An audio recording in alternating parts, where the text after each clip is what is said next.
Perkenalkan, nama saya Fahmi Alfani dari Universitas Bahaudin dari Mangga, Prodi Manajemen. Topik pembahasan kita hari ini yaitu Pancasila merupakan dasar negara Republik Indonesia yang menjadi fondasi dalam kehidupan berbangsa, dan nilai-nilai yang terkandung di dalamnya tidak hanya bersifat filosofis tetapi juga menjadi pedoman moral dan etika bagi seluruh rakyat Indonesia. Sebagai ideologi terbuka, Pancasila mampu beradaptasi dengan perkembangan zaman tanpa kehilangan jati diri. Lahir dari proses panjang perjuangan dan pemikiran para tokoh bangsa, Pancasila dirumuskan dengan semangat persatuan, keadilan, dan kemanusiaan. Para tokoh nasional seperti Soekarno, Muhammad Hatta, Ki Hajar Dewantara, Ki Hasyim Asy'ari, dan Cut Nyak mewarnai sebagai pejuang kemerdekaan serta pembentukan nilai-nilai luhur yang ini menjadi bagian dari identitas nasional. Mereka bukan hanya pejuang kemerdekaan, tetapi juga pemikir visioner yang menjadi Pancasila sebagai budaya, agama, dan bangsa Indonesia. Melalui perjuangan tanpa pamrih, mereka menanamkan nilai-nilai cinta tanah air, semangat gotong royong, serta pengabdian kepada bangsa dan negara. Di tengah tantangan globalisasi dan dinamika sosial saat ini, penting bagi generasi muda untuk terus menggali, memahami, dan mengamankan nilai-nilai Pancasila serta meneladani semangat juang para tokoh nasional. Dengan begitu, Indonesia akan tetap kokoh sebagai bangsa yang berdaulat, adil, dan beradab. Di sini saya sudah bersama narasumber saya. Untuk narasumber saya silahkan memperkenalkan. Baik, assalamualaikum warahmatullahi wabarakatuh. Dan nama saya Ahmad Riyadid, saya berasal dari Universitas Gajah di Fakultas Pertanian. Jadi sekarang ini saya bersama Mas Fahmi Alfani. Dia akan menanyakan beberapa pertanyaan yang akan mengenai beberapa topik pembahasan kali ini, yaitu mengenai Pancasila dan tokoh nasional. Baik, untuk pertanyaan yang pertama, di era digital saat ini, bagaimana penerapan nilai-nilai Pancasila di kalangan masyarakat sehari-hari, terutama di era sosial media? Baik, pertama ya, kita harus melihat bahwasanya media sosial adalah langkah berkumpulnya berbagai suku, ras, agama, dan juga beberapa perbedaan yang ada di Indonesia. Bahkan generasi-generasi di media sosial itu sangat berbeda. Ada yang generasi alpha, ada Gen Z, dan seperti itu, ada milenial. Kemudian ini merupakan potensi besar terhadap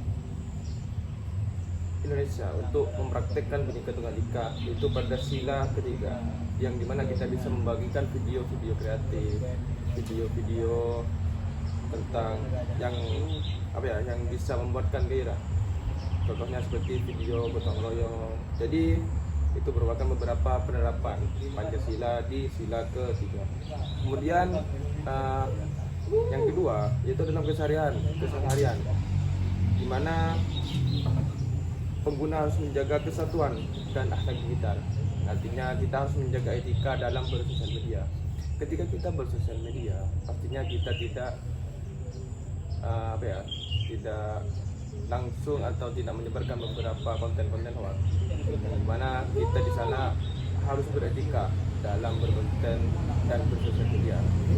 Contohnya seperti kita tidak menyebarkan hoax, tidak membuli, karena membuli itu di sosial media itu sama saja kita membuli di secara nyata. Tidak pandang ya kita juga itu merupakan pembulian. Kemudian penerapan sila pertama dan sila kedua di dalam media sosial terlihat ketika kita mendorong diskusi tentang agama, kemudian tentang toleransi, yang mana di Indonesia itu banyak agama, yang tentunya kita harusnya mempunyai sikap toleransi terhadap berbagai golongan agama tersebut, karena ada Islam, konten menuju Buddha. Jadi media sosial bisa kita manfaatkan dengan kita mengadakan grup WhatsApp di mana di dalamnya itu kita berdiskusi agar kita juga menghindari konten yang provokatif dan intoleran. Kemudian kalam keempat dalam sila keempat dapat diterapkan dengan membentuk forum diskusi online, sama seperti yang tadi, membentuk forum diskusi online. Sekarang sudah banyak seminar online, workshop online, jadi bisa kita manfaatkan hal tersebut untuk menjadi literasi kita, menjadi tombak kita agar kita jauh dari konten-konten yang provokatif. Kemudian dalam yang kelima, dalam sila kelima, keadilan sosial bagi seluruh rakyat Indonesia, yang dimana terwujudnya media sosial digunakan untuk kampanye sosial, seperti memanfaatkan media sosial untuk mengadakan penggalangan dana terhadap anak yatim, kemudian terhadap bencana alam. Jadi banyak sekali manfaatnya media sosial terhadap kehidupan sehari-hari, dan juga ini merupakan penerapan Pancasila dari sila pertama sampai sila terakhir di kehidupan sehari-hari dalam bersosial media.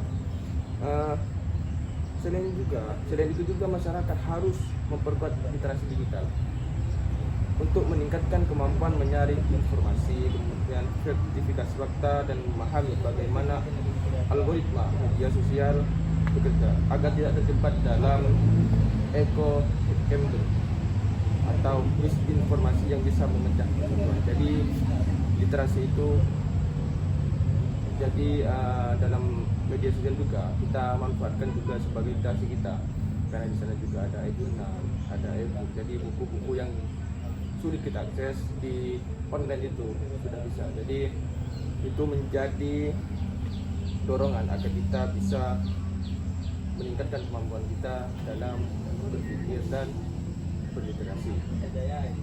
Baik, lanjut pertanyaan kedua. Mengapa penting bagi generasi muda saat ini untuk dikenalkan dengan nama-nama tokoh pahlawan nasional? Baik, saya akan menjawab ya dari pertanyaan Mas Fahmi. Mengapa penting bagi generasi muda saat ini untuk dikenalkan tokoh-tokoh nasional Indonesia? Saya percaya bahwasanya dengan memperkenalkan pahlawan nasional kepada generasi saat ini,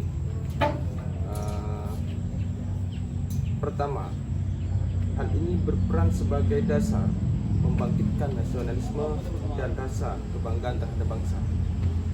Tokoh-tokoh seperti Bung Tomo, Tut Nyahdin, Jenderal Sudirman, Insinyur Soekarno bukan sekedar nama-nama dalam sebuah buku, tapi juga sebagai simbol perjuangan yang menyatukan Sabang hingga Merauke dalam semangat persatuan dan keberanian. Kemudian mengenal kisah mereka juga memperkuat identitas nasional dan karakter moral. Banyak anak muda saat ini familiar dengan selebritas global, tapi masih asing dengan tokoh pahlawan yang berada di Indonesia. Khusus untuk generasi saat ini yang tumbuh di dunia konten visual dan cepat, penyampaiannya pun harus adaptif. Seperti apa? Yaitu dengan mengkreasikan video yang berbentuk film, entah itu film pendek, film dokumenter, kemudian ada animasi. Sekarang di platform yang ada di YouTube, juga di Instagram, TikTok itu untuk memperkenalkan tokoh-tokoh nasional itu berbentuk animasi. Jadi generasi seperti generasi Alpha itu bisa mengenal tokoh-tokoh dari video tersebut. Kemudian hari ini juga bisa bermanfaat karena seperti yang tadi, bagaimana cara memperkenalkan tokoh kepada generasi yang saat ini. Jadi seperti itu, Mas. Baik, segitu saja wawancara kita pada sore hari ini.